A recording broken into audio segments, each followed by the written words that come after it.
കിടക്ക വിട്ടുണർന്ന് മന്ത്രം ചൊല്ലി എണീക്കുന്നത് എന്തിന്? നിദ്രാദേവിയുടെ അനുഗ്രഹം കൊതിക്കാത്ത ജീവജാലങ്ങളുള്ളതായി ഇതുവരെയും കേട്ടുകേഴ്വി പോലുമില്ല. ഭൗതിക ജീവിതത്തിൻ്റെ തിരക്കുകളിൽ നിന്ന് വിട്ടൊഴിഞ്ഞ് ഒരു വ്യക്തി ആത്മാവിലേക്ക് ചുരുങ്ങുന്നതാണ് ഉറക്കമെന്നാണ് ആചാര്യന്മാർ വിശദീകരിച്ചിരിക്കുന്നത്.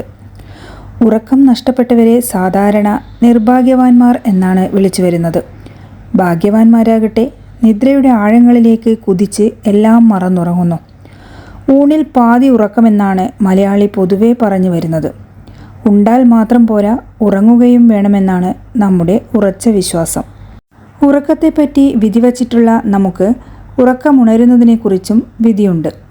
ഉറക്കത്തിൻ്റെ ആലസ്യം വെടിഞ്ഞ് ഉദയത്തിന് മുമ്പ് 1.5 നാഴിക വെളുപ്പിന് ബ്രഹ്മമുഹൂർത്തത്തിൽ എണീറ്റ് ദിനകൃത്യങ്ങളിൽ വ്യാപൃതരാകണമെന്നും ആചാര്യന്മാർ പറയുന്നുണ്ട്. ഈ സമയത്ത് ഉറങ്ങിയാൽ ആരോഗ്യം നഷ്ടപ്പെടുമെന്നും ചിന്താധീനരായി മാറുമെന്നും ദരിദ്രരായി മാറുമെന്നും വിശ്വാസമുണ്ട്. അതിനാൽ ബ്രഹ്മമുഹൂർത്തത്തിൽ ഉണർന്ന് വലതുവശം തിരിഞ്ഞ് എഴുന്നേൽക്കേണ്ടതാണ്. എന്നാൽ ഉണർന്നയുടൻ ചാടി എണീറ്റ് കിടക്കയിൽ നിന്നും ഓടിപ്പോകാനുള്ള അനുവാദവും ഇല്ല.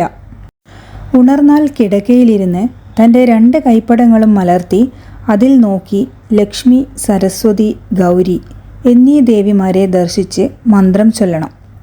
കരാഗ്രേ വസതേ ലക്ഷ്മി, കരമധ്യേ സരസ്വതി, കരമൂലേ സ്ഥിതാ ഗൗരി, പ്രഭാതേ കരദർശനം.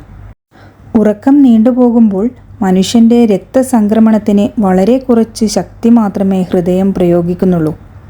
എന്നാൽ വളരെ പെട്ടെന്ന് നാം കുത്തനെ എണീക്കുമ്പോൾ രക്തം പമ്പ് ചെയ്യാൻ ഹൃദയത്തിന് ഏറെ പാടുപെടേണ്ടി വരുന്നു.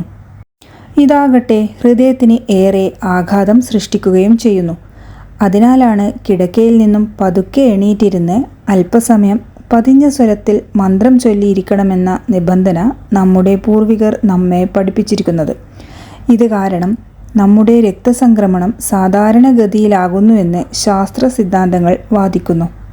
മാത്രമല്ല, ഹൃദ്രോഗികളിൽ 23% പേർക്ക് അപകടം സംഭവിച്ചിട്ടുള്ളത് നിദ്ര വിട്ട് പെട്ടെന്ന് എഴുന്നേറ്റ അവസരങ്ങളിലായിരുന്നുവെന്നും പഠനങ്ങൾ കണ്ടെത്തിയിട്ടുണ്ട്.